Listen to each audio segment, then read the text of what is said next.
ಏನಪ್ಪ ಇವು ಬಿಳಿ ಬಿಳಿಯಾಗಿ ಗುಂಡಾಗಿ ಇವೆ ಎಲ್ಲ ಇವ್ರು ಏನು ತೋರಿಸ್ತಾ ಇದ್ದಾರಂತ ಯೋಚನೆ ಮಾಡ್ತಾ ಇದ್ದೀರಿ. ಸಾಬುದಾನಿ ರೀ ಇದು, ಸಾಬುದಾನಿ. ಇಂಥ ವೈಟಿಯಾಗಿರುವಂಥ ಸಾಬುದಾನಿಯನ್ನು ನಾವು ಇವತ್ತು ಉಪ್ಪಿಟ್ಟು ಕಿಚಡಿಯನ್ನು ಮಾಡಿ ತೋರಿಸ್ತಾ ಇದ್ದೀವಿ. ಬನ್ನಿ ಹೇಗೆ ಮಾಡೋದು ಅಂತ ನಾವು ಇವತ್ತಿನ ವಿಡಿಯೋದಲ್ಲಿ ತಿಳಿಯೋಣ.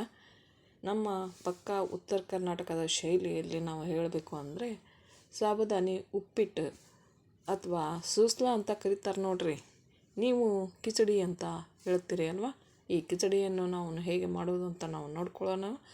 ನೋಡಿ, ನಾನು ಇಲ್ಲಿ 2 ಕಪ್ಪು ಸಾಬುದಾನಿಯನ್ನು ತೆಗೆದುಕೊಂಡು 2-3 ಸಾರಿ ನೀರಿನಲ್ಲಿ ಸ್ವಚ್ಛವಾಗಿ ತೊಳೆದು 3ನೇ ಸಾರಿ ನೀರನ್ನು ಹಾಕಿ 10-15 ನಿಮಿಷ ನೀರಿನಲ್ಲಿ ಬಿಟ್ಟು ಇದನ್ನು ನೆನೆಯಲು ಬಿಟ್ಟು ಮತ್ತೆ ನೀರನ್ನು ಬಸಿದುಕೊಂಡು ನಾವು ತಟ್ಟೆಯನ್ನು ಮುಚ್ಚಿ 4-5 ಗಂಟೆಗಳವರೆಗೆ ಮುಚ್ಚಿಡಬೇಕು. ಅಂದಾಗ ಹೀಗೆ ನೆನೆದು ಉದುರಾಗಿ ಮೆತ್ತಗಾಗಿ ನಮಗೆ ಸಾಬುದಾನಿ ರೆಡಿಯಾಗುತ್ತೆ.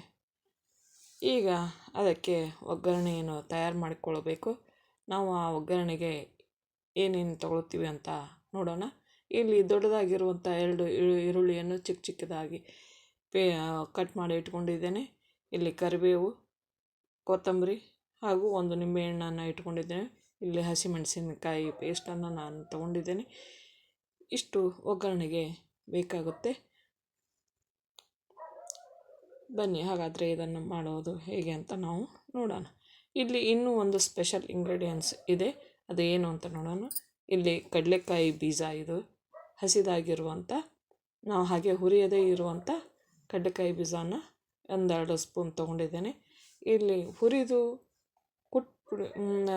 ಪುಡಿ ತರಿಯಾಗಿ ಪುಡಿ ಮಾಡಿದಂಥ ಶೇಂಗಾ ಪುಡಿ ನಾನು ತಗೊಂಡಿದ್ದೇನೆ. ಅದನ್ನು ಹೇಗೆ ಉಪಯೋಗಿಸ್ಬೇಕು ಅಂತ ಕೊನೆಗೆ ತೋರಿಸ್ತೀನಿ.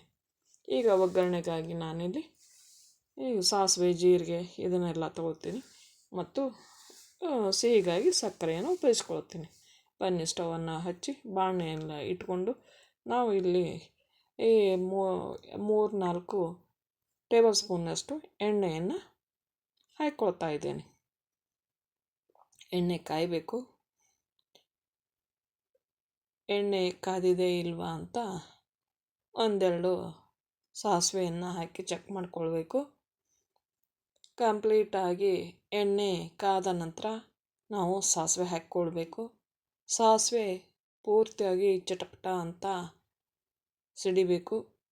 ಆಮೇಲೆ ಜೀರಿಗೆಯನ್ನು ಹಾಕ್ಕೊಳ್ಬೇಕು. ಅಂದಾಗ ಕಂಪ್ಲೀಟಾಗಿ ಇದು ಎಣ್ಣೆಯಲ್ಲಿ ಫ್ರೈ ಆಗುತ್ತೆ. ಹೀಗೆ ಕಂಪ್ಲೀಟಾಗಿ ಚಟಪಟ ಅಂದ ನಂತರ ನಾವು ಈರುಳ್ಳಿಯನ್ನು ಸೇರಿಸ್ಕೊಳ್ಬೇಕು. ಇಲ್ಲಿ ನಾವು ಶೇಂಗಾ ಬೀಜವನ್ನು ಸೇರಿಸ್ಕೊಳ್ಬೇಕು.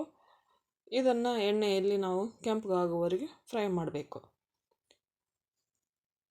ಈ ಕೆಂಪಗಾಗಿ ಫ್ರೈ ಆದ ನಂತರ ನಾವು ಈರುಳ್ಳಿ, ಕರಿಬೇವು ಇದನ್ನೆಲ್ಲ ಸೇರಿಸಬೇಕು. ನಂತರ ಸ್ವಲ್ಪ ಎಣ್ಣೆಯಲ್ಲಿ ಫ್ರೈ ಮಾಡಿದ ನಂತರ ಹಸಿಮೆಣಸಿನಕಾಯಿಯ ಪೇಸ್ಟನ್ನು ಹಾಕ್ಕೊಳ್ಬೇಕು. ನಂತರ ರುಚಿಗೆ ತಕ್ಕಷ್ಟು ಉಪ್ಪನ್ನು ಸೇರಿಸ್ಕೊಳ್ಬೇಕು. ಹೀಗೆ ಅರಿಶಿಣ ಪುಡಿಯನ್ನು ಕೂಡ ಹಾಕ್ಕೊಳ್ಬೇಕು. ಎಲ್ಲವನ್ನು ಒಗ್ಗರಣೆಯಲ್ಲಿ ಸ್ವಲ್ಪ ಎಣ್ಣೆಯಲ್ಲಿ ಫ್ರೈ ಮಾಡಿದ ನಂತರ ನಾವು ಸಬ್ಬಕ್ಕಿಯನ್ನು ಸೇರಿಸ್ಕೊಳ್ಬೇಕು. ನೋಡಿ, ನಾನೀಗ ಇಲ್ಲಿ ಕೆಂಪಗಾಯಿತು ಶೇಂಗಾ ಬೀಜ. ಈಗ ನಾನು ಈರುಳ್ಳಿ ಮತ್ತು ಕರಿಬೇವನ್ನು ಸೇರಿಸ್ಕೊಳ್ತಾ ಇದ್ದೀನಿ. ಈಗ ಎಣ್ಣೆಯಲ್ಲಿ ಇದನ್ನು ಸ್ವಲ್ಪ ಬಾಡಿಸ್ಕೊಂಡು ಸ್ವಲ್ಪ ಎಣ್ಣೆಯಲ್ಲಿ ಈರುಳ್ಳಿ ಮೆತ್ತಗಾಗಿ ಬಣ್ಣ ಬದಲಾಗುವವರೆಗೆ ಫ್ರೈ ಮಾಡ್ಕೊಳ್ಬೇಕು.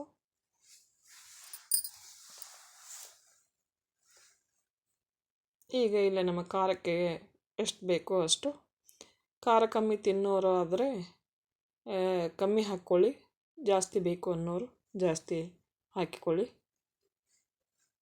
ಈಗ ನಾನು ಇಲ್ಲಿ ಹಸಿಮೆಣಸಿನಕಾಯಿ ಪೇಸ್ಟನ್ನು ಹಾಕ್ಕೊಳ್ತೇನೆ.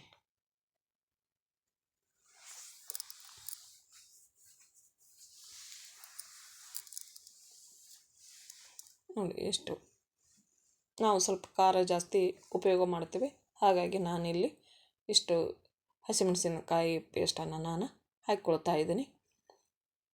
ನಿಮಗೆ ಎಷ್ಟು ಬೇಕೋ ಅಷ್ಟು ಪೇಸ್ಟನ್ನು ಉಪಯೋಗಿಸ್ಕೊಳ್ಳಿ. ಹೀಗೆ ಎಣ್ಣೆಯಲ್ಲಿ ಸ್ವಲ್ಪ ಕೈ ಆಡಿಸಿ ಇದನ್ನು ಬಾಡಿಸಬೇಕು, ಅಂದರೆ ಹಸಿ ವಾಸನೆ ಇದರಲ್ಲಿ ಫ್ರೈ ಆಗಿ ಹೋಗುತ್ತೆ. ಅಲ್ಲಿವರೆಗೆ ಇದನ್ನು ಕೈ ಆಡಿಸ್ಬೇಕು. ನಂತರ ಇದಕ್ಕೆ ಅರಿಶಿಣ ಪುಡಿಯನ್ನು ಹಾಕ್ಕೊಳ್ಬೇಕು. ನಾನಿಲ್ಲಿ ಅರ್ಧ ಟೀ ಸ್ಪೂನ್ನಷ್ಟು ಅರಿಶಿಣ ಪುಡಿಯನ್ನು ಸೇರಿಸ್ಕೊಳ್ತಾ ಇದ್ದೀನಿ. ಹೀಗೆ ಎಣ್ಣೆಯಲ್ಲಿ ಕೈ ಆಡಿಸಿ ಅದನ್ನು ಬೇಯಿಸಬೇಕು. ಇದಕ್ಕೆ ಇಲ್ಲೇ ರುಚಿಗೆ ತಕ್ಕಷ್ಟು ಉಪ್ಪನ್ನು ಕೂಡ ಹಾಕ್ಕೊಳ್ತಾ ಇದ್ದೀನಿ.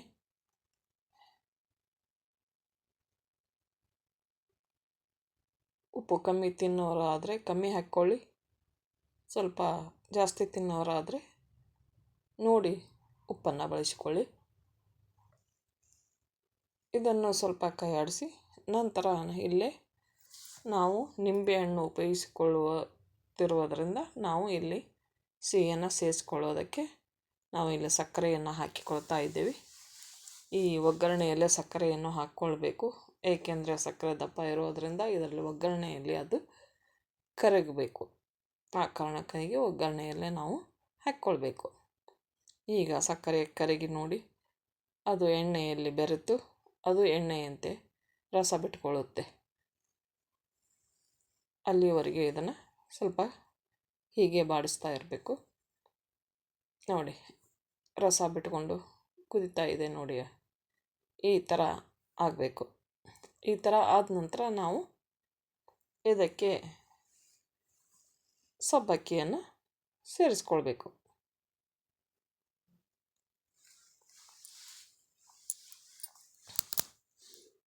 ನೋಡಿ, ಈಗ ನಾನು ಸಬ್ಬಕ್ಕಿಯನ್ನು ಹಾಕ್ಕೊಳ್ತಾ ಇದ್ದೀನಿ. ನೋಡಿ, ಮುತ್ತಿನಂತೆ ಹೇಗೆ ಬೆಳ್ಳಗೆ ಬಿಡಿ ಬಿಡಿಯಾಗಿ ನೆನೆದುಕೊಂಡಿದೆ ನೋಡಿ ಸಬ್ಬಕ್ಕಿ. ಈಗ ಸಾಲು ಸಾಲಾಗಿ ಹಬ್ಬಗಳು ಶುರುವಾಗ್ತಾ ಇವೆ. ಈಗ ಮೊದಲಿಗೆ ಬರುವುದು ಹುಣ್ಣಿಮೆಯ ನಂತರ ಸಂಕಷ್ಟಹರ ಚತುರ್ಥಿ, ನಂತರ ಶಿವರಾತ್ರಿ ಅಮಾವಾಸ್ಯೆ, ನಂತರ ಮತ್ತೆ ಹೋಳಿ ಹುಣ್ಣಿಮೆ ಬರುತ್ತೆ, ನಂತರ ಯುಗಾದಿ. ಹೀಗೆ ಸಾಲು ಸಾಲಾಗಿ ಹಬ್ಬ ಹರಿದಿನಗಳಲ್ಲಿ ನಮ್ಮ ಹೆಣ್ಣುಮಕ್ಕಳು ಉಪವಾಸ ವ್ರತ ಹೀಗೆ ಎಲ್ಲವನ್ನು ಮಾಡ್ತಾ ಇರ್ತಾರೆ. ಆ ಉಪವಾಸ ವ್ರತದಲ್ಲಿ ಸಮಯದಲ್ಲಿ ನಾವು ಈ ಸಬ್ಬಕ್ಕಿ ಉಪ್ಪಿಟ್ಟನ್ನು ಮಾಡಿಕೊಂಡು ಸೇವಿಸಬೇಕು. ಏಕೆಂದರೆ ವ್ರತ ಮಾಡ್ತಕ್ಕಂಥ ಹೆಣ್ಮಕ್ಕಳು ಸ್ವಲ್ಪ ಆಯಾಸ ನಿತ್ರಾಣ ಹೀಗೆ ಆಗಿರುತ್ತೆ. ಅಂಥ ಸಮಯದಲ್ಲಿ ಈ ಸಬ್ಬಕ್ಕಿಯನ್ನು ನಾವು ಉಪಯೋಗಿಸ್ಕೊಳ್ಳೋದ್ರಿಂದ ನಮಗೆ ಎನರ್ಜಿ ಸಿಗುತ್ತೆ ಮತ್ತು ಆರೋಗ್ಯಕ್ಕೂ ತುಂಬ ಒಳ್ಳೆಯದು. ಇದರ ಸಬ್ಬಕ್ಕಿಯಲ್ಲಿ ಕ್ಯಾಲ್ಸಿಯಂ ಯುಕ್ತ ಪದಾರ್ಥ ನಮಗೆ ತುಂಬ ಹೇರಳವಾಗಿ ಸಿಗುತ್ತೆ. ನಮ್ಮ ದೇಹದ ಮೂಳೆಗಳು ಗಟ್ಟಿಗೊಳ್ಳುತ್ತವೆ. ಹಾಗಾಗಿ ಸಬ್ಬಕ್ಕಿಯನ್ನು ಹೆಚ್ಚು ಹೆಚ್ಚು ಉಪಯೋಗಿಸಬೇಕು. ಮತ್ತು ಈಗ ಇಲ್ಲಿ ನಾನು ಒಂದು ನಿಂಬೆಹಣ್ಣೆ ಇಟ್ಕೊಂಡಿದ್ದೀನಿ ಅಲ್ವಾ, ಅದನ್ನು ನಾನು ಇಲ್ಲಿ ಹಾಕ್ಕೊಳ್ತಾ ಇದ್ದೀನಿ. ಕೊನೆಗೆ ನಿಂಬೆಹಣ್ಣು ಗ್ಯಾಸ್ ಬಂದ್ ಮಾಡಿ ನಿಂಬೆಹಣ್ಣನ್ನು ಹಿಂಡ್ಕೊಂಡು ನಾವು ಮೇಲೆ ಕೊತ್ತಂಬರಿ ಸೊಪ್ಪನ್ನು ಹಾಕ್ಕೊಳ್ಬೇಕು. ಹಾಕ್ಕೊಂಡ ನಂತರ ಮೇನ್ ಇಂಗ್ರೀಡಿಯೆಂಟ್ಸ್ ಇದು ಏನಪ್ಪ ಅಂದರೆ ಶೇಂಗಾ ಪುಡಿ. ನಾವು ತರಿಯಾಗಿ ಮಾಡಿಕೊಂಡಿರುವಂಥ ಶೇಂಗಾ ಪುಡಿಯನ್ನು ಕೊನೆಯದಾಗಿ ಸೇರಿಸ್ಕೊಳ್ಬೇಕು. ಇದೇ ಈ ಸಬ್ಬಕ್ಕಿಗೆ ಟೇಸ್ಟ್ ಕೊಡುವಂಥದ್ದು. ಈಗ ಕೊತ್ತಂಬರಿ ಸೊಪ್ಪನ್ನು ಮೇಲೆ ಹಾಕ್ಕೊಳ್ಬೇಕು. ಈಗ ಮಿಕ್ಸ್ ಮಾಡಿಕೊಂಡ್ರೆ ಆಯಿತು, ಸಬ್ಬಕ್ಕಿ ಉಪ್ಪಿಟ್ಟು, ಸೂಸ್ಲ ಅಥವಾ ಒಗ್ಗರಣೆ ನೀವು ಏನಾದರೂ ಕರೀರಿ. ನಾವು ಮಾತ್ರ ಸಬ್ಬಕ್ಕಿ ಉಪ್ಪಿಟ್ಟು ಅಂತ ಹೇಳ್ತೇವೆ. ಈಗ ಅದು ರೆಡಿ ಆಯಿತು ನೋಡಿ. ನೀವು ಕೂಡ ಹಬ್ಬ ಹರಿದಿನಗಳಲ್ಲಿ ಉಪವಾಸ ಮಾಡುವಂಥ ಸಮಯದಲ್ಲಿ ಹೀಗೆ ಸಬ್ಬಕ್ಕಿಯನ್ನೇ ನೀವು ಉಪಯೋಗಿಸಿಕೊಂಡು ಇಂಥ ಒಂದು ಪದಾರ್ಥವನ್ನು ಮಾಡಿಕೊಂಡು ಇಂಥ ತಿಂಡಿಯನ್ನು ನೀವು ಮಾಡಿಕೊಂಡು ಸೇವಿಸಿ ಅಂತ ನಾನು ಹೇಳ್ತೇನೆ.